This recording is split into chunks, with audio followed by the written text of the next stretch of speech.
She was crying in the parking lot until the CEO stopped his car and said, "Get in."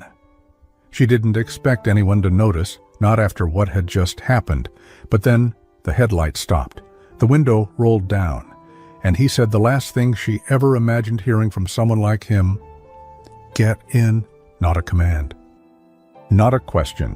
Just a moment that split her life into two parts, the silence before and everything after. Before we continue, if you enjoy touching and inspiring stories like this one, make sure to subscribe to the channel and leave a like. Now let's get back to the story. The laughter still echoed like a slap that wouldn't stop ringing. Leah Velasquez stood near the far end of the parking lot, half hidden in shadow, clutching the canvas strap of her bag like it could hold in the splinters of her pride. The rooftop lounge behind her was still glowing, a blur of high heels, loosened ties, and champagne-fueled goodbyes. She'd made sure to walk out last. After the whispers had already begun, the slide wasn't meant to be seen. A single line in bold red font, "Performance under consideration," right next to her name, on a massive screen, in front of the entire communications team. They called it an accident, laughed it off. But no one switched it off. No one corrected it. And he hadn't even looked at her. Her shoes pinched, her coat wasn't warm enough. And the cold wasn't the reason her hands were shaking. Leah turned her face away from the building lights and wiped the corner of her eye with the back of her hand. The parking lot was quiet now. Just the faint hum of the city in the distance. She was glad. She didn't want anyone to see her like this. Then came the sound of tires on gravel, slow, deliberate. A sleek black car pulled to a stop in front of her, headlights washing over the cracks in the pavement, over her shoes, her shadow, her shame. The window rolled down. Elias Marlowe, one hand on the wheel, the other near his jaw, thumb brushing against his bottom lip like he was thinking harder than he let on. Get in. Not a question, not an order either, just a decision he'd already made. Leah blinked. I'm okay. No, he said, voice calm. You're not. Her fingers dug into the strap of her tote bag. You don't even know me. He looked straight ahead. True. But I know what it looks like when someone gets ambushed in public and keeps their head up anyway. She hesitated. The headlights felt like stage lights now, and her skin felt too bare beneath them. I wouldn't want my sister out here alone after a night like that, he added quietly. And somehow, that's what made her move. She slid into the passenger seat. The leather was warm, so was the silence. He reached over and turned the heater toward her side. His movements were efficient, not soft, but somehow kind. They didn't speak as he pulled out of the lot. The city passed by in pockets of golden streetlight. His grip on the wheel was loose but sure, and still, he hadn't looked at her. You don't have to do this, she said after a moment. I know. Then why are you? His jaw shifted slightly. Because I've seen careers destroyed by moments like that. And good people walk away without anyone realizing they were pushed. She looked out the window, the chill of his words pressing gently against something raw inside her. The slide. It was part of a private draft. It wasn't even finished. I was giving feedback. I know you didn't leak it, he said. I already asked a T. She turned sharply. You looked into it? I don't let public humiliation happen under my watch and call it a night. She didn't know what surprised her more, that he noticed or that he acted. Her voice was smaller now. Thank you. He nodded as if that were the end of the subject. Have you eaten? Leah shook her head. Didn't feel like staying for the mini desserts? There's a cafe that stays open late. 3 blocks. They make soup. Not terrible. She gave a weak laugh. A soup review from the CEO. That's rare. He glanced sideways. Don't tell the shareholders. The cafe was empty except for one barista and a radio humming soft jazz in the corner. They sat across from each other in a booth that smelled like coffee, beans, and cinnamon. 2 mismatched mugs steamed between them, hers with tea, his with black coffee, and a bowl of tomato basil soup sat in the middle with a spoon each. It was humble, quiet, safe. He pushed a small plate of saltine crackers her way. "Crisis prevention," he said, "soaks up embarrassment." She smiled, barely. If only it soaked up shame. That's what dignity's for. There was a pause, not uncomfortable, just full. She sipped her tea. "Why do you care, honestly?" "You think I don't know your name?" She looked at him. "Leah Velasquez. Communications specialist, 6 years in the company, spearheaded the wellness initiative, brought in the quiet room on floor 9. Her lips parted. "You memorized all that?" "I read it yesterday." Her voice lowered. "Why?" He didn't answer. Instead, he reached into his coat and placed a small velvet pouch on the table. Soft gray blue, slightly worn at the edges. "This belonged to my mother," he said, his tone quieter now. Leah looked at it, puzzled. "I think you'll understand why I brought it." Her fingers hovered near the pouch, not touching it. She felt something shift, in the air, in him, in herself. But before she could ask anything else, his gaze flicked up toward the cafe window. His expression sharpened, not alarmed but alert, like a thought had just arrived too early. She followed his line of sight but saw nothing. Still, something had changed. He looked back at her, eyes steady. But that calm edge she was starting to trust had just picked up weight.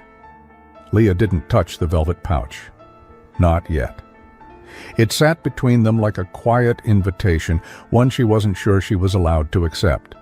Elias had gone still again, not tense, not distant, just thoughtful. The kind of stillness that felt deliberate. She watched the way he held his coffee cup, thumb tracing the rim like he wasn't really drinking it anymore, just remembering something. "I have to admit," she said gently, breaking the quiet, "if this is your version of a crisis response, it's oddly comforting." His brow lifted slightly. "Better than sending you an impersonal email. I've had a few of those too." He finally looked at her, not the practiced glance of a CEO keeping up appearances, but something more open, direct, warm in that understated way of his. "You handled what happened tonight better than some VPs I've seen escorted out by security." Leah laughed softly, almost despite herself. "Not sure I want to be in that category." "You didn't belong in that moment," he said, voice low. "Not with what they did." That made her pause. Not what happened. What they did. Her chest tightened just a little, not from shame this time, but because someone had finally said it out loud, called it what it really was. No excuses, no clever rewording. "I spent 2 extra weeks helping refine that department plan," she murmured. "I led 3 of the cross-team meetings, and still the only time my name gets spotlighted is next to a red flag in a draft. I've already asked for the internal review system to be redesigned, quietly but thoroughly." She looked up. "Because of tonight?" "Because of you." Her fingers tightened slightly on the edge of the table. A response rose in her throat, but she wasn't sure what to do with it, so instead she offered a faint smile and said, "I didn't think you even liked tomato soup." That surprised him. "What?" "You said it was not terrible." That's a non-committal kind of praise. I figured it was a diplomatic way to offer me something hot without having to drink it yourself. He blinked once. "You think I'm being diplomatic?" "Well, no," she said, grinning now. "That's what makes it funny." His expression softened for the first time. "I used to hate it. My mother insisted it was a full meal. I spent most of my teenage years arguing it wasn't." "What changed?" She passed, he said simply. "And I stopped arguing with the things that reminded me of her." Leah's smile faded into something softer. "I'm sorry." "She'd have liked you." He looked at her. She liked people who noticed small things, people who paid attention to what others missed. The warmth between them stretched a little deeper into the quiet. Leah looked down at the pouch again, finally picking it up. It was soft in her palm, heavier than she expected. "Is it a watch?" No. A ring? He shook his head once. A mystery object you're only sharing because you saw me crying next to a lamppost? That earned her the smallest flicker of something like amusement. Almost a smile. You're not what I expected, he said. Neither are you. Another pause, not awkward, just rich with things unsaid. You really don't trust anyone, do you? She asked, not unkindly. His eyes stayed steady on her. I trust people to do what's in their best interest. That's not the same as trust. No, he agreed. It's safer. She tucked the pouch carefully into her bag, watching him. That sounds lonely. He didn't argue. Instead, he stood up. For a second, she thought the moment had passed, but then he pulled his wallet from his coat and left enough cash under the empty bowl to cover everything, neatly stacked. I'll walk you to your car. I walked, she said. I didn't bring mine tonight. Then I'll drive you home. She hesitated, eyes meeting his. You don't have to. I know. Outside, the night had dipped into something colder. The wind skimmed past them as they walked toward the edge of the lot. Quiet steps in rhythm. He didn't offer her his coat. He didn't move closer than necessary. But he walked just beside her, like he meant to keep the night from pressing too hard against her skin. As they reached the car, something under the windshield caught his eye and hers. A pale yellow envelope, tucked carefully beneath the wiper blade. His name was written on the front in looping, familiar handwriting. Mr. Elias Marlowe. Leah froze for a second. That's Miranda's handwriting, she said quietly. He didn't answer, just stared at it for a moment before slipping the envelope from under the blade. He looked at the name, but didn't open it.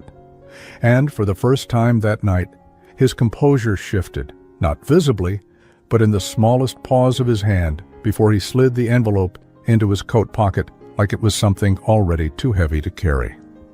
Inside the car, the air was still warm from earlier, but the silence had cooled. Leah settled into the seat slowly, more aware of herself now, more aware of him. Elias slid into the driver's side, placed both hands on the wheel, and didn't start the engine right away.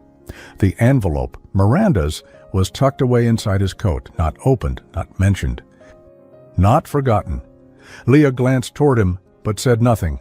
She didn't want to ask what was in it, not because she wasn't curious, but because she could tell he didn't want her to ask. Not yet. Instead, she looked out through the window as he finally turned the key. The headlights cut through the quiet parking lot, painting long beams across faded lines and empty spaces. She felt the car ease into motion, soft, confident, like he drove the same way he spoke. She watched his profile as the city passed by, that calm focus, that quiet restraint, the jawline that stayed tense, even at rest. She didn't think she'd ever met someone so composed who didn't seem cold. Still watching the road, he said, "You live near the harbor, right?" She nodded. "East End, just past the library." "I remember the address from HR forms," he added, almost apologetically. "I checked them after the incident." She tilted her head. "You memorized it?" He didn't answer directly. "Just didn't want you walking alone tonight." The words dropped gently between them. Leah looked down at her hands. Her fingers were curled slightly into her coat. She hadn't realized she was still tense until that moment. "I don't usually cry at work," she said quietly. "You didn't cry at work," he replied. "You waited until after." That made her smile, faint and tired. "That's the professional way." "Isn't it?" "It's the strong way." She let the silence settle again. Outside, a few storefronts still glowed. The city was thinning out, people disappearing into homes, windows lit like tiny stages. Inside the car, something softened. Not completely, but enough. "I've always tried to stay invisible," she said. "Not in a weak way, just to survive." "You're not invisible, Leah." He said it like he meant it, no hesitation, no performance. "You think I'm used to being seen?" she said, half laughing, half serious. "People say your name 100 times a day, and still You could disappear and no one would really notice until they needed something. He didn't respond right away. But when he did, his voice had lowered. My mother once told me the most dangerous feeling in the world is being useful, but not valued. Leah looked at him. She sounds like she was something. She was everything, he said, his eyes still on the road, and too good for most of the people who called her difficult. She let the words sink in. Then, almost without thinking, she pulled the velvet pouch from her bag and placed it on the center console between them. She didn't open it, but she touched it, gently, with the back of her fingers. I believe she would have liked me, Leah said, because I think I would have liked her. Elias glanced sideways at her. Just for a second. But it was enough to register something different in his gaze, a flicker of vulnerability, maybe even gratitude. Then, in a softer voice than before, he asked, "You get car sick?" Leah blinked. "What?" "No, I'm fine." "Why?" "Good." He turned a corner and pulled into a side street. Quieter, older, the kind with cobblestones and vines growing up the fences. "There's a place 2 minutes from here that makes terrible coffee and amazing almond croissants." She raised an eyebrow. "You're bribing me with pastry now." "It works better than crisis emails," she smiled. "You're developing a theme." They sat on the hood of the car, 2 paper cups between them, sharing a warm bag that smelled like almond and butter and nostalgia. It wasn't glamorous, but it was something else, simple, grounded, real. She took a bite and let out a quiet hum. "Okay. I'll admit, this may be the most perfect croissant I've ever had." He looked smug. "Told you. And the coffee is indeed terrible." "Balance," he said. She looked over at him. "Why are you really doing this?" He didn't pretend not to understand. He looked at the bag in his lap, then at the street beyond them. "Because people like Miranda will never understand what it's like to rebuild your entire sense of worth after someone shatters it publicly." Leah's breath caught. He wasn't talking about her anymore, not entirely. "You?" she asked. He nodded once. "Years ago, before the title, before the suits, someone taught me that power in the wrong hands looks like performance reviews and polite humiliation." She looked down at her half-eaten croissant. The wind tugged a few strands of hair across her cheek. Elias reached over, carefully, slowly, and tucked the hair behind her ear. His fingers brushed her skin. It wasn't intentional, but it wasn't accidental either. He pulled back immediately, like he knew the weight of the gesture. And yet, something had shifted. Not loudly, but undeniably. She looked at him. He held her gaze. Neither of them said anything. Then her phone buzzed. She pulled it out and checked the screen. One new message, from a number she didn't recognize. She opened it, just one sentence. "You think one night with him will fix your reputation." Her fingers froze on the screen. She didn't speak. But Elias saw the change in her expression. "What is it?" he asked, already watching her carefully. She turned the phone toward him without a word. He read the message once, then again. And for the second time that night, the calm in his face fractured. Only this time, something colder flickered in his eyes. Elias didn't speak right away. He just stared at the screen in her hand, not blinking, not reacting too much, but clearly reading the message twice. His jaw shifted, slightly. Not in anger, not yet. More like a calculation happening behind his eyes. Leah's voice came out quieter than she meant. "Is this normal for you?" He looked at her then, the tension in his face controlled, but not hidden. Not since college. She tried to smile, but it didn't come. "So that's a yes." He took the phone from her gently, like it might still burn her fingers, and tapped the screen to check the number. "Blocked," he muttered. "Of course." Leah crossed her arms against the wind. She wasn't shivering, not from the cold anyway. "They think I'm chasing you, or worse, using you." He didn't deny it. But his voice was firm when he finally spoke again. Whoever it is, they're threatened, not by your work. By your presence. She gave a dry laugh. Great, even standing next to you is apparently a statement. It is, he said, and they know it. She looked up sharply. So what? I'm just a symbol now? A problem for your image to manage? He stepped closer, not too close, but enough that she felt his presence fully again. Steady. Calm. Not flinching. No, he said, but I won't pretend you're not walking into a storm just by letting me drive you home. Leah let that sit for a second. Then, with surprising steadiness, she said, That's not your fault. No, he agreed, but it's now my responsibility. She studied him in the half-light from the corner street lamp. Why? Because I see you, he said.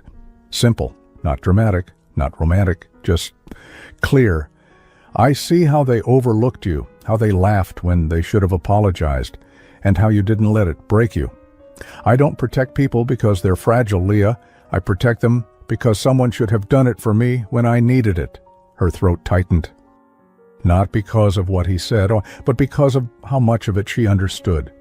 She looked away toward the cafe behind them, then back down at her hands. I should go, it's late. I'll take you. She hesitated. Maybe it's better if I... You're not walking anywhere tonight, he said, not a command, a boundary. One she didn't want to test. Back inside the car, the quiet returned, but it wasn't cold, just thoughtful, contained. She turned the pouch over in her fingers again. The velvet was starting to show creases now from being handled too much. Maybe that's what happened when you passed something between people who didn't know how to hold it. I didn't mean to cause you trouble, she said finally. You didn't. I don't want to be another headline for your board to clean up. He looked at her. Then stop acting like your existence is inconvenient. That silenced her. He added softer this time. You shouldn't have to defend being seen.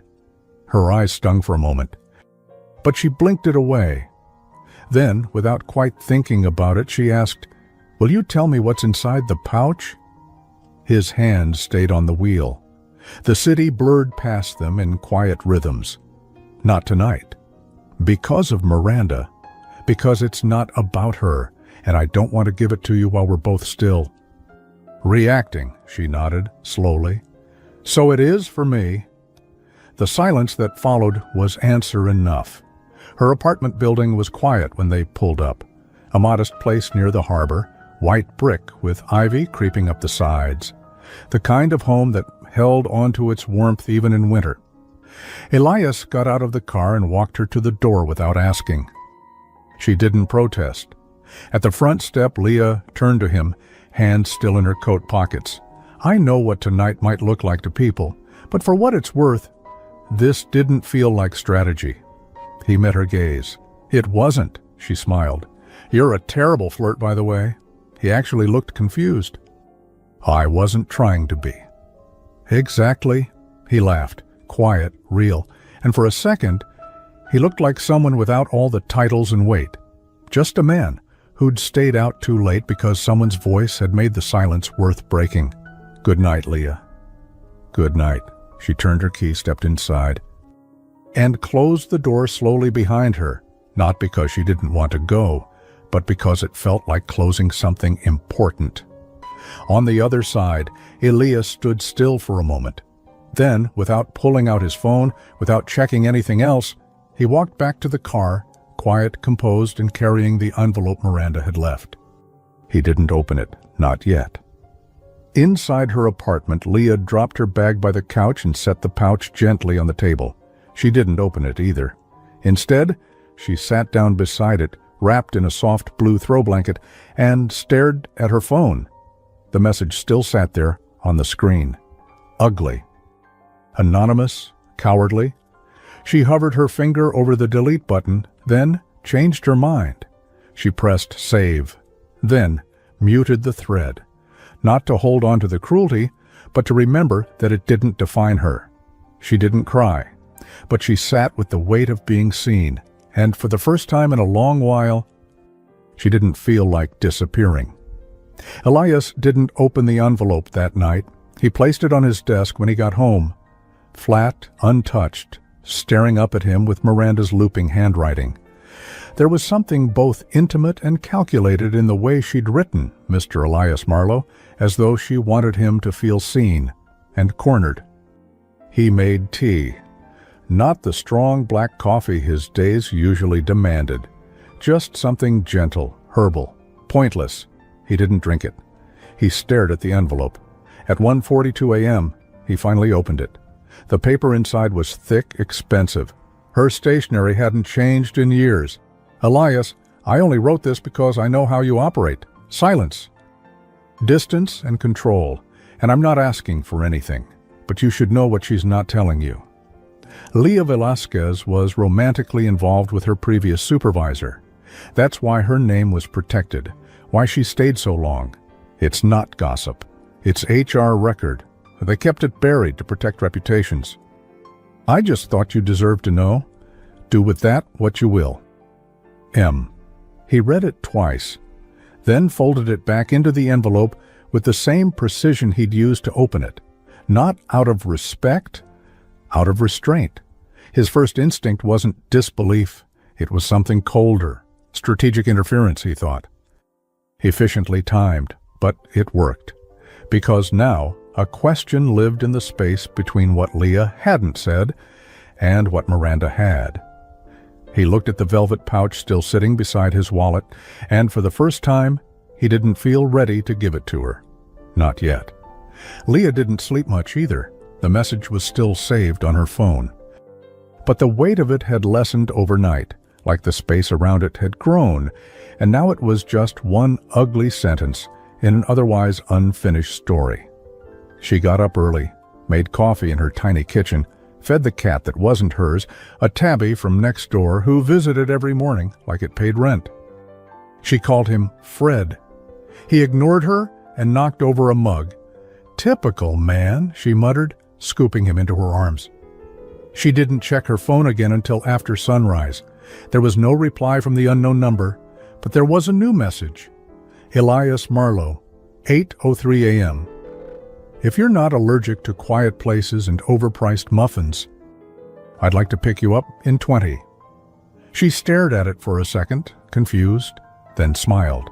The cafe he chose this time was entirely different. An old converted bookstore with windows that steamed in the morning sun and wooden floors that creaked when you leaned too far. There were people around, but it felt tucked away. Safe. They sat by a shelf full of poetry. Neither of them pretended to browse. She ordered a lemon poppy seed muffin. He ordered tea, no coffee. They didn't talk about the message, not at first. Instead, he asked her what her cat's name was. "Fred," she said with a half smile. "He's not mine, but he visits like he pays rent." Sounds reliable. Unapologetically selfish? Actually, he stirred his tea without looking up. Some people call that self-preservation. Leah looked at him carefully, and some people just call it ego. Their eyes met. Something passed between them. Not heavy, not flirty, just true. He nodded. Touché. Midway through the muffin, she broke the silence neither of them had wanted to touch. "I know what Miranda wrote." Elias didn't move. "I don't know how," Leah said, "but I know her, and I know how she plays." His eyes stayed on her, calm, still unreadable. "Was it true?" "No," she said softly, but close enough that someone like her could twist it. He didn't interrupt. "I wasn't involved with my supervisor, but he protected me after a situation with a client. It wasn't romantic, but rumors started anyway. He took the blame, asked for a transfer, and I was left behind, with silence." Elias sat back slightly, processing. "Why didn't you tell me?" "Because it wasn't relevant," she said, "and because I didn't want you to see me as someone who needed fixing." "I don't." She believed him. Still, she looked down at her hands. Miranda's smart. She knew exactly when to drop it. She knew, he said, that the right lie is always half true. And the worst ones sound like concern. He nodded. She framed it that way, didn't she? Leah sighed. "Let me guess. Just thought you deserved to know. A beat. Elias didn't confirm it, but he didn't need to. She smiled faintly. She's nothing if not consistent. They walked afterward, not far, just down a quiet street lined with maples dropping gold and rust-colored leaves. The breeze smelled like warm bread and wood smoke, and neither of them felt like going back to where the noise lived. Elias kept pace beside her, hands in his coat pockets, shoulders relaxed in a way she hadn't seen before. "Do you miss her?" Leah asked. "Your mother?" "Every day." Leah didn't say anything, just walked beside him. After a moment he added, "She had a way of seeing right through people, made some uncomfortable. Made others feel like they'd finally been heard." "And which one were you?" "I was both, depending on the year." She smiled. "I think I would have liked her." He nodded. "She would have asked you why you stay in a place that doesn't value you. I would have told her I needed the job, and she would have said, That's not the same as needing their approval." They stopped in front of a shop window filled with ceramic teapots and postcards. No one mailed any more. Leah leaned closer to the glass. There was a small porcelain cat with a chipped ear on the second shelf. "That looks like Fred," she said. "Should we adopt him?" "He's probably $80. "Overpriced muffin logic," he said. Eyes twinkling, Leah laughed quietly, then grew still. "You were going to give me something, weren't you? That night." Elias didn't answer right away, but then he reached into his coat and paused. His fingers brushed the velvet pouch, and then, slowly, he pulled them back. "I was," he said. "But not anymore?" "Not yet," she nodded. And for the first time, she didn't feel rejected. She felt trusted. The day after their walk, the company seemed quieter, not in volume. The usual hum of phones, footsteps, printers, and keyboards filled the air, but in tone. Leah felt it the moment she stepped into the building. People weren't whispering, but they weren't warm either.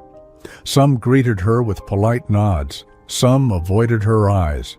A few, the ones who had laughed loudest during that disastrous dinner, gave her small, strategic smiles, the kind that said, "We're watching you now." She kept her head high. In her inbox, meeting invites, project updates, and a forwarded article titled "Professional Boundaries in Modern Leadership." No sender name, just forwarded.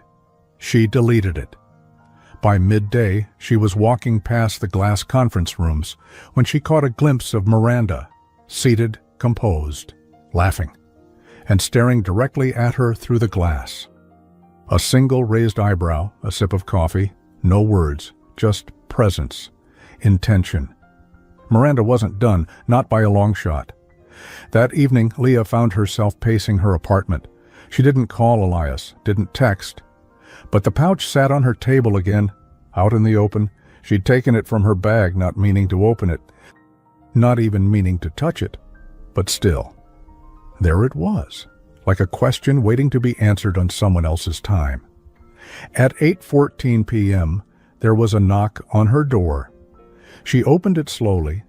Elias stood there, coat collar turned up, hair slightly windblown.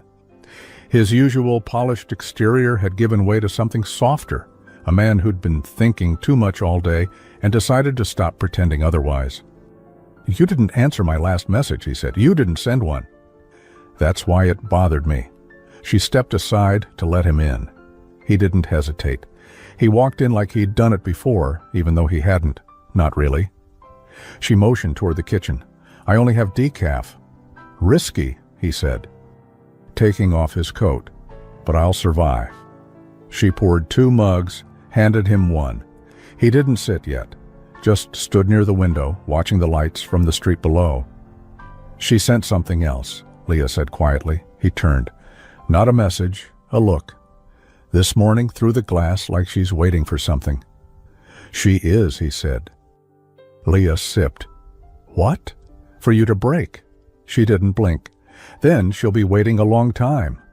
He nodded once, slowly. She set her mug down, leaned against the counter. "You didn't come here for coffee." No. Then why? Elias turned toward her. Not guarded, but not completely open either. His hands were in his pockets. Like if he kept them still, the truth wouldn't spill out too fast. Because I realized I never asked if you wanted to be involved in this. This? Me, all of it. Her brow furrowed. Are you asking if I'm okay with people thinking I'm sleeping with the CEO? No, he said, firm but quiet. I'm asking if you want this to go anywhere. She wasn't ready for that. But she didn't flinch. Instead, she walked toward the table and picked up the pouch again, not to open it, not even to give it back, just to hold it while she spoke. Do you always ask permission this directly? Only when I care about the answer. She studied him. There was no arrogance in the way he looked at her.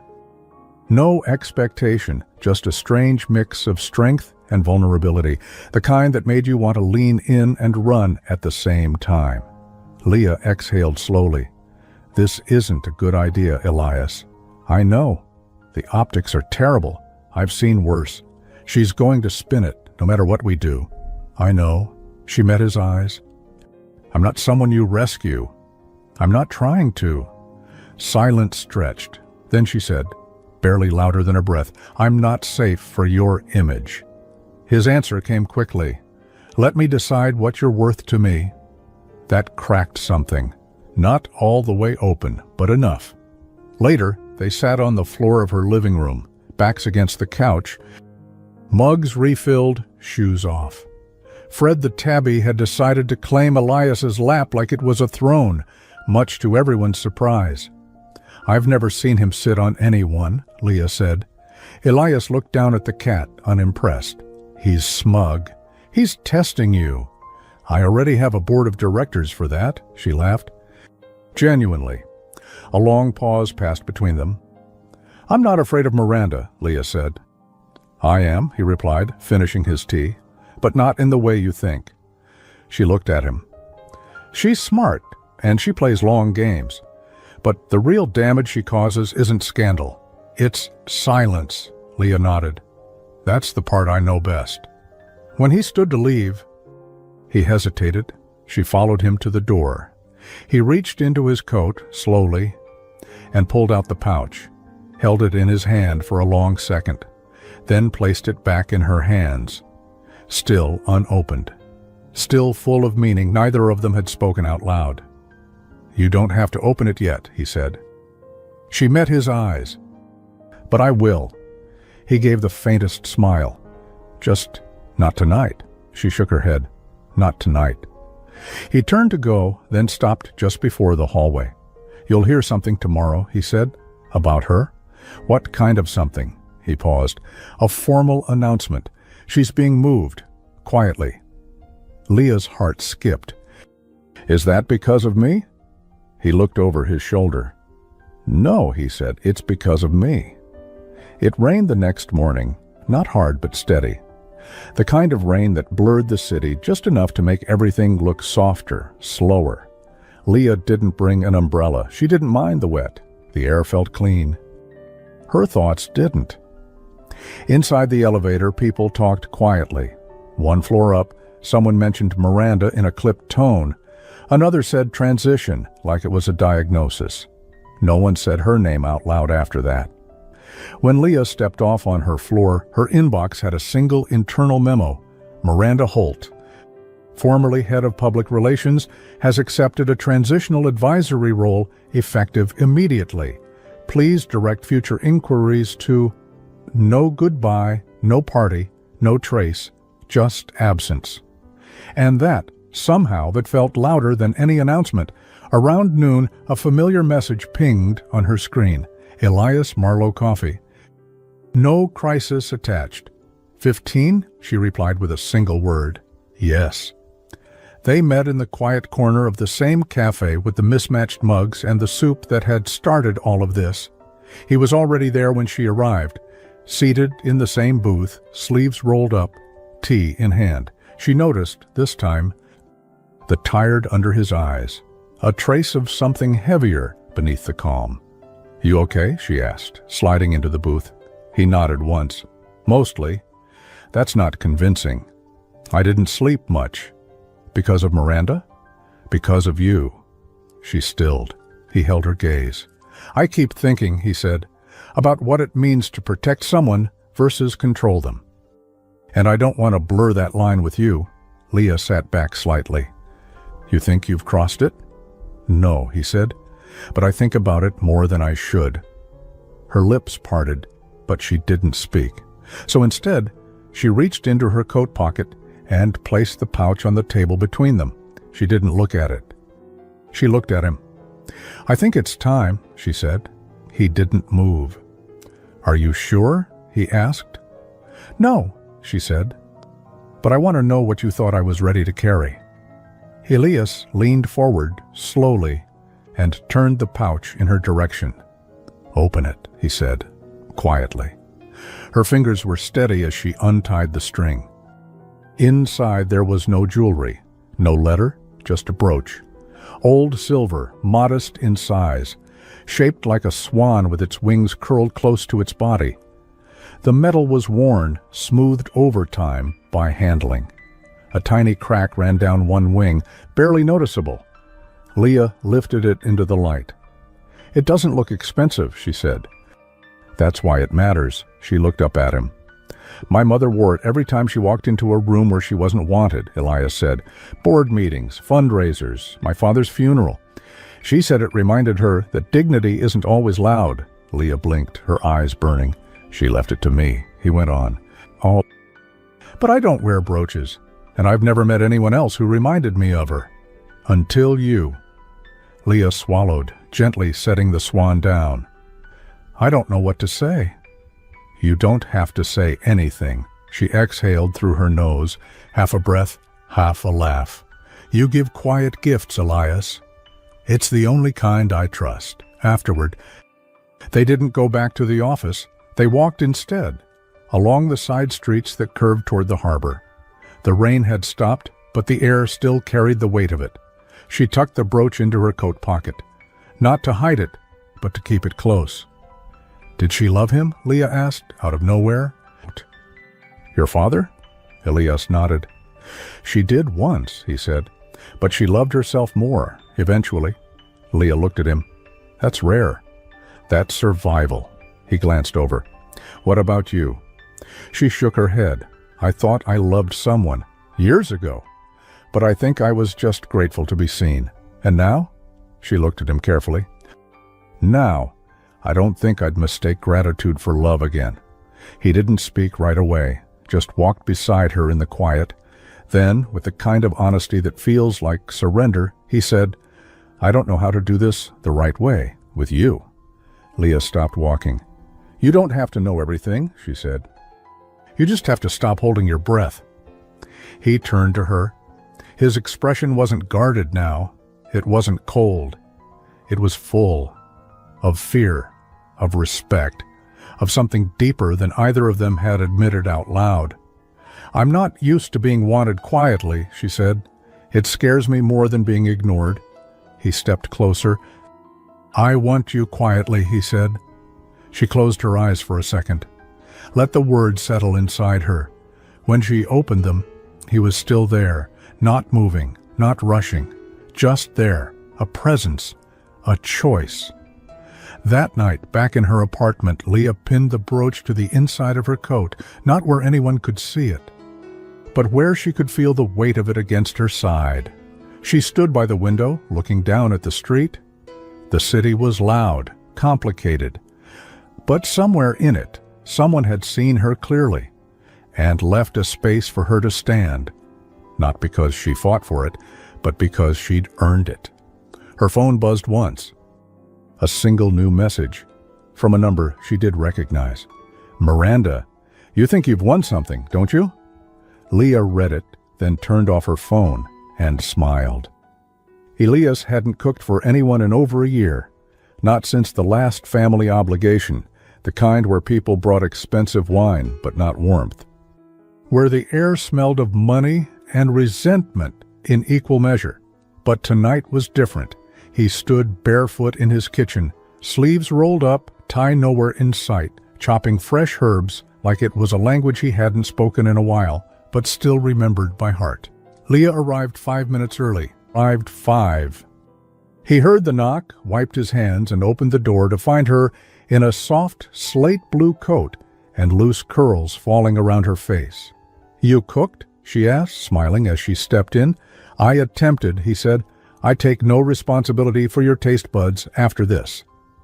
The apartment was quiet, minimal, but not cold. Books stacked on side tables, a record player in the corner, the kind of home where silence lived comfortably. Leah set down her bag. "It smells like rosemary." "That's either the lamb or the candle I lit out of panic." She laughed softly. "Smart either way." Dinner was quiet at first, the way things are when two people want to say a lot, but respect the value of a pause. They ate by the window where the city lights flickered like low music in the background. No servers, no team watching, just them, the sound of cutlery, and the occasional clink of her bracelet against the glass. She took a bite, then looked up, surprised. "Elias, this is good." He feigned shock. "You sound surprised." "I am." He poured them both wine. Nothing showy, just enough to settle the air. "You always do things like this?" she asked. "What? Cook for women I barely know and invite them into the quietest room in the world?" "Yes," she said, teasing, but her voice softened at the end. He looked at her for a moment too long. "No," he said, "only once." Halfway through the meal, Leah leaned back in her chair, her fork resting beside her plate. "Your home feels like a secret," she said, "like it doesn't know how to perform." Elias gave a slow smile. "That's intentional." She traced the rim of her glass with her finger. "Is it lonely?" "Not until recently." Leah met his eyes, and then, like breath after tension, and she said, "You forgot the salad." He blinked. Her smile widened. "You said there'd be salad. I see no salad." His head tilted. "It's in the fridge." "Untouched?" "Entirely." "Amateur," she said, standing and walking toward the kitchen. He watched her move like someone seeing motion for the first time. Not because she was graceful, but because she moved like she belonged, even when she didn't think she did. She returned with the salad bowl and set it down between them. "Balance," she said. "Overpriced muffin logic." That made him laugh. A short, rare sound that made the room feel different. Lighter. Later, as the dishes rested in the sink and they moved to the small couch by the bookshelves, Leah noticed a framed photo tucked behind a stack of old records. A boy, 8, maybe 9, light hair, same eyes. She touched the frame gently. "You?" He nodded. "Back when I thought I'd be a marine biologist? Big dreams? Big disappointment. I hated boats." Leah smiled, then asked, gently but without hesitation, "Was your father around? Physically, emotionally, not really?" She nodded once, not prying. Elias leaned forward, elbows on his knees. He built things for everyone but us. Companies, deals, partnerships, but at home, everything stayed broken. She let that breathe, then offered softly, "Not everything broken has to be fixed." He looked over at her. "Some things deserve to be." Their eyes held. Then a knock at the door. They both turned. Elias frowned, stood slowly, and walked to open it. Leah stayed on the couch, her fingers still curled loosely around her wineglass. From the hallway, she heard a man's voice, older, familiar to Elias apparently, but not friendly. She couldn't hear the words, only the tone, low, stiff, formal. Elias stepped back into view. Behind him stood a tall man in a gray overcoat with salt and pepper hair and a sharp look in his eyes, the kind of man who always felt like he was entering a negotiation. "Leah," Elias said, voice tighter now. "This is Malcolm Whitmore, former partner of my father." Leah stood slowly. "Nice to meet you." The man nodded. "Likewise, I didn't realize I was interrupting dinner." "You are," Elias said, not smiling. Malcolm ignored that. "I only need a few minutes." Elias didn't respond, just looked at Leah. She nodded once. "I'll give you privacy." "You don't have to." "I know," she said, already heading toward the kitchen. "But you need to." As she passed Malcolm, he gave her a brief, calculated look, not disrespectful, but assessing, like he wasn't sure whether she was part of the story or just a temporary footnote. In the kitchen, Leah refilled her glass. She didn't eavesdrop, didn't try to listen, but she saw Elias's silhouette in the hallway, rigid, controlled, his hands clenched tighter than she'd ever seen. Whatever this was, it wasn't new. She turned toward the window, letting the wine settle in her chest like warmth after a long walk. A few minutes later, footsteps approached. Elias stepped back into the kitchen. He didn't speak, just walked toward her and rested his hand lightly on the edge of the counter. "He wants something," she said softly. "He always does. You okay?" He nodded, then stopped. "No," he corrected, "but I will be." Leah touched his hand, just briefly, not to comfort, but to remind. He didn't pull away. They didn't talk about Malcolm that night, not directly. After the door closed and the tension left with it, Elias had returned to the kitchen, poured another glass of wine, and stood there for a long moment. Not drinking, just holding it, staring at the window, like the skyline might offer answers he'd forgotten how to ask for. Leah didn't press him. She just stood nearby, leaning against the kitchen island, watching him in silence. Some truths didn't need to be pulled out of people. They just needed space. "You okay?" she finally asked. "I will be," he said. "Eventually." She gave a small nod. That was enough for now. Elias set the glass down and rubbed the back of his neck with one hand. Something about the gesture felt so deeply human, so unguarded that Leah suddenly wished she could reach out and anchor him. But instead she offered a quieter gift. "Want to sit?" she said, motioning toward the living room. He nodded once. They ended up on the floor again, backs against the couch, just like a few nights earlier. A different kind of silence between them now. One that didn't feel so fragile. Fred, the tabby cat, who now seemed to think Elias belonged to him, had curled into the corner of the room, watching them with his usual disapproval, as if wondering why humans made everything so complicated. Elias spoke first.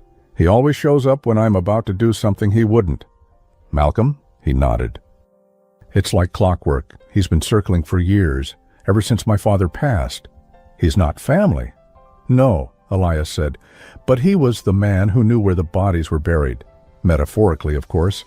My father trusted him. I tolerated him. But lately—" He trailed off. Leah waited. "He wants me to take my father's seat on the board of a legacy firm they built together. It's mostly ceremonial. Prestige, leverage, the usual." She tilted her head. "And that bothers you?" "It bothers me because I know he doesn't ask without strings. There's always a trade." She took a sip of her wine, thinking, "And what's the price this time? My independence, my silence, my image?" "Maybe." She gave a quiet laugh. "Sounds cheap." That surprised him. He looked over. "You don't think I should consider it?"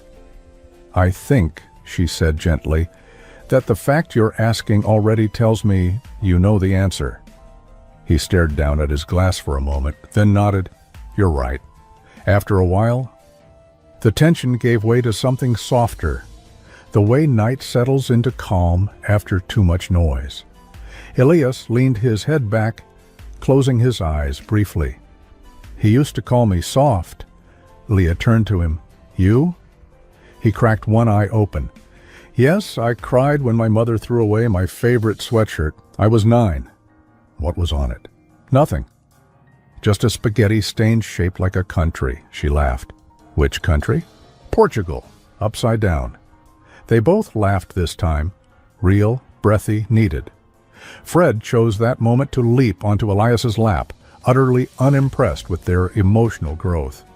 "He's decided you belong to him now," Leah said. "I can't tell if I've been chosen or conquered." "Same difference with cats." Elias scratched behind Fred's ears. "He has terrible timing." So to most things worth keeping. Later, as the mood grew quiet again, Leah let the silence stretch before asking the thing that had been sitting at the edge of her thoughts. "Can I ask something you might not want to answer?" Elias nodded slowly.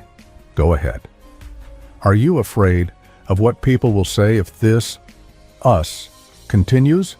He didn't speak immediately. When he did, his voice was low, deliberate. "I'm not afraid of them talking. Then what? I'm afraid of how easily they'll try to use you to get to me. How they'll twist this. That's not an answer, Elias. That's a fear." He exhaled. "It's both." Leah watched him for a long second, then said, "And if that happens? Then I'll be louder than them." She arched an eyebrow. "That's not really your style." His eyes met hers, steady, grounded. "You're not a risk to me."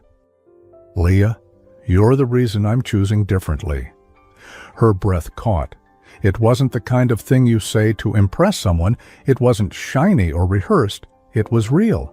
And she felt it land, somewhere deep. "Different doesn't scare me," she whispered, "but being temporary does." Elias didn't look away. Didn't.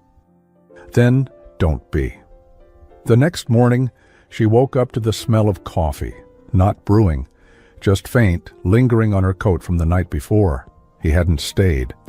But he'd left a note on her counter, tucked beside the fruit bowl she always forgot to refill. "Didn't want to wake you. You looked like peace. Board meeting at 9. Call me if Portugal returns." She smiled. And for the first time in weeks, her reflection in the mirror didn't feel like someone she had to armor up to become. At the office, things moved in slow undercurrents. Miranda was gone, but her shadow lingered. People spoke carefully, watched Leah from the corners of their eyes. Some were curious, some resentful, some unsure if her calm meant she was safe or dangerous.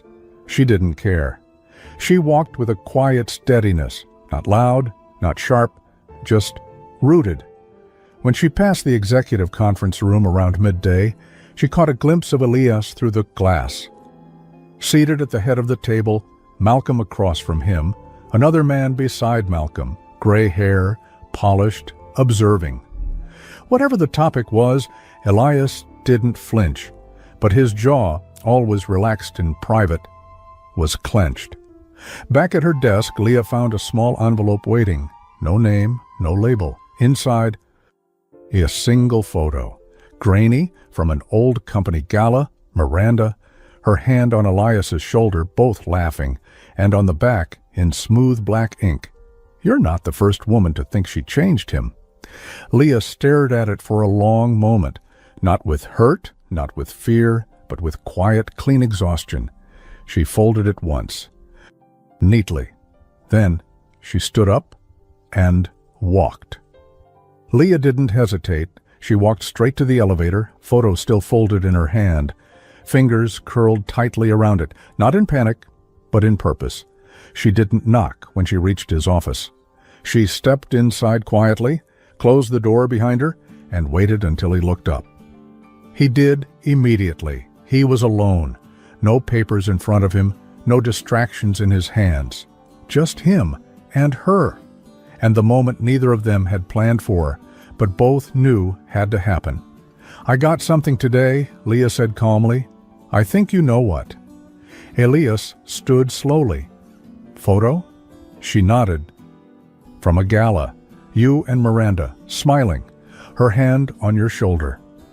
He didn't pretend to be confused, or surprised, or angry.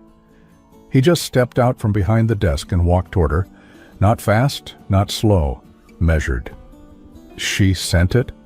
There was no name, but the handwriting matched the note on the last envelope. "Same ink, same message style," he nodded, jaw tense. "I'm not upset," Leah said. "I'm not even jealous, but I need to know if I'm standing in a place someone else used to be." Elias stopped just a few feet from her.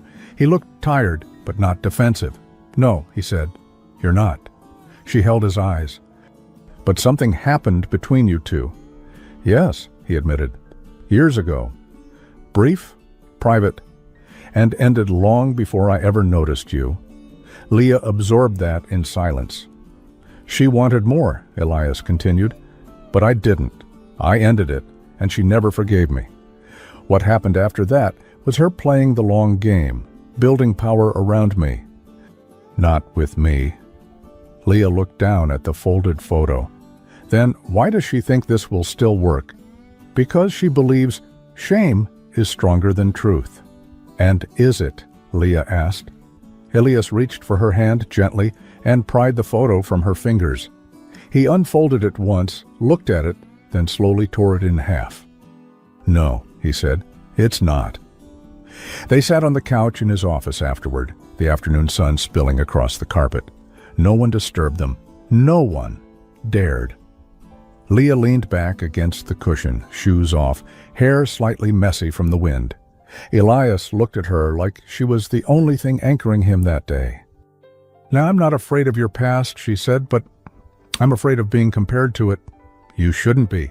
I'm not her. I don't want to control what people say about us. I just don't want to live inside their version of our story. Elias shifted, resting his elbow on the back of the couch, body turned fully toward her. They're going to talk, Leah. I know. They're going to assume the worst. They always do. And still. She looked at him. I choose you, he said, without hiding, without apology. Her throat tightened. I wasn't trying to change you, Elias, she said. I was trying to understand you. He smiled, soft. Grateful? You did. They stayed quiet for a moment. Then Leah smirked. You're surprisingly high maintenance for someone who dresses like a magazine ad, he laughed. That's offensive. And true. Well, he said, standing, if I'm going to be publicly misunderstood, I'd at least like to have excellent posture while it happens. She watched him walk toward his desk and retrieve something. When he returned, he held a small envelope, not from Miranda, thicker, older, worn. He handed it to her. This was from my mother, he said, written before she passed.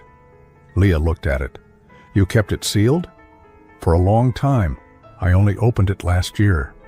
Why now? Because I was tired of living by other people's scripts. She unfolded it carefully. Inside was a single sheet of paper, handwritten, clean. Elias, one day someone will make you feel safe enough to rest, to stop performing. When that happens, don't run and don't test them. Let them see you, all of you, even the part you still think you have to fix. Love, Mom Leah read it twice. Then pressed the paper gently back into the envelope, like placing something sacred back where it belonged. She didn't say anything right away. She didn't need to. Elias sat beside her again, slower this time. Why did you show me this? She asked softly. Because you're the first person I've met who makes that letter feel real. She blinked away the sting in her eyes. You trust me, she whispered. I do. She leaned into him, just slightly, enough for him to feel it, and said, then trust that I'm not going anywhere. Later, as she left his office, Leah noticed something strange. Her email had 2 new messages from internal HR, both marked confidential. She opened the first. Internal Complaint Review, Communications Department. She skimmed. An anonymous complaint had been filed weeks ago about inappropriate favoritism involving her and Elias, before their first private interaction had ever taken place. Filed by someone within her own department, before the dinner, before the photo. Leah's hand trembled slightly as she clicked the second message. Formal Appeal Review, Whistleblower Addendum, submitted by Miranda Holt, filed the same day she stepped down. The subject line read, Retaliation Culture at Executive Level. Leah stared at the screen. A slow, cold understanding settled into her chest. This hadn't been about romance. This had been set in motion long before anything had even begun. The meeting was already in motion when Leah stepped inside. She wasn't on the agenda. She wasn't expected. But the air shifted the moment she entered. Not because of drama, but because of presence. Elias stood at the head of the room, sleeves rolled, expression composed. But when he saw her, truly saw her, something in him unlocked. He took one breath, then another, then waited. She didn't stop walking until she stood right beside him. "I got the emails," she said softly. "I know," he replied. "I needed to see it myself, needed to be sure it wasn't just fear talking." It wasn't. She turned to the room, all the faces, some ashamed, some awkward, some just quiet. "I won't waste your time," she said. "Just one thing. Silence doesn't mean weakness, and dignity isn't passivity. I was quiet while some of you questioned my worth. I won't be quiet anymore. Not for anyone." Then she looked back at Elias, and without a word he nodded, not in command, not in approval, but in gratitude. They left the room together, no explanations, just truth walking out with its head held high. Later that afternoon, an internal email from HR confirmed Miranda's final complaint had been dismissed. The investigation was closed. Anonymous accusations had unraveled, revealing intentional manipulation. Minutes later, a second email appeared. This one came from Elias, from E. Marlowe subject. "Leadership transparency. No relationship, professional or personal, should cost someone their peace or their name. Leah Velasquez remains a valued member of this team, not because of her connection to me, but because of her character, the one you all saw tested, the one that didn't bend. We move forward with people who lead in silence, in storms, and in truth. No corporate language, no filters, just Elias, choosing her out loud." And for the first time, the company didn't just respect him, they understood him. That evening, Leah didn't go home. She walked the long way, down through the old pier where the wind blew cold and kind at the same time. The city sparkled in the water's reflection, and for once she didn't feel like a visitor in her own life. She felt settled, not in someone else's approval, but in herself. When she reached Elias's apartment, he opened the door before she even knocked. "I figured you'd come," he said. "Because you know me?" she asked. "No," he said with a slow smile. "Because I hoped." She stepped inside, set her bag down, and instead of speaking, walked straight to the living room and curled into her favorite corner of the couch, the one that had started to remember her shape. He followed, sat beside her. They didn't need to talk about what had happened. They both knew. What mattered now was what came next. He handed her a small box, not wrapped, just resting in his palm. Leah blinked. "Is that what I think it is?" "I don't know," Elias said. "What do you think it is?" She tilted her head. "Looks like a proposal." "It is." Her eyes searched his, looking for nerves. Performance, expectation, there was none. Just warmth, stability, choice. "I'm not giving this to fix anything," he said. "I'm giving it because you've already stood with me through what most people would run from, and I want the rest of the world to know you are my home, my anchor, my promise." He opened the box. Inside, a simple ring, nothing oversized, nothing loud. Just one single stone set in a delicate gold band, as elegant and unshakable as her. "I'm not asking for someday," he said. "I'm asking for whenever you're ready." Leah stared at it for a moment, then took a slow, full breath, and said, "I didn't fall in love with the CEO. Elias, I fell in love with the man who stayed when everyone else walked away." She reached for the ring, not with a gasp or tears, but with quiet, sacred certainty. "Yes," she said, "whenever I'm ready, will be today."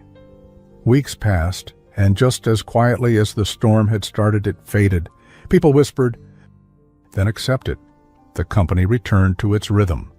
But something had shifted, not just in Leah or in Elias, but in the way people looked at integrity now. Leah no longer walked with hesitation. She belonged, not because she'd fought for it, but because she'd refused to let anyone steal it. The wedding was small, private, held in the garden behind Elias's childhood home, just family, a few real friends, and the cat, who refused to be excluded. No spotlight, no press. Just 2 hands, 2 vows, and 1 quiet promise whispered before the ceremony. We don't need the world to understand. We just need each other to never forget why we chose this. Back at the office weeks later, Leah placed a small framed photo on her desk, not of the wedding, but of the pouch, velvet, faded, the drawstring still slightly frayed, now resting beside her new ring tray at home. A colleague passed by and asked, "Is that yours?" Leah smiled. "It was a gift. It taught me the difference between being strong and being seen. Some love doesn't arrive with fireworks. It arrives in silence, stays through storms, and stands even when no one else does." The end. So tell me, what does being chosen mean to you? Share in the comments and rate this story from 0 to 10. If you felt something while reading, don't forget to like, subscribe, and come back for more. See you in the next story.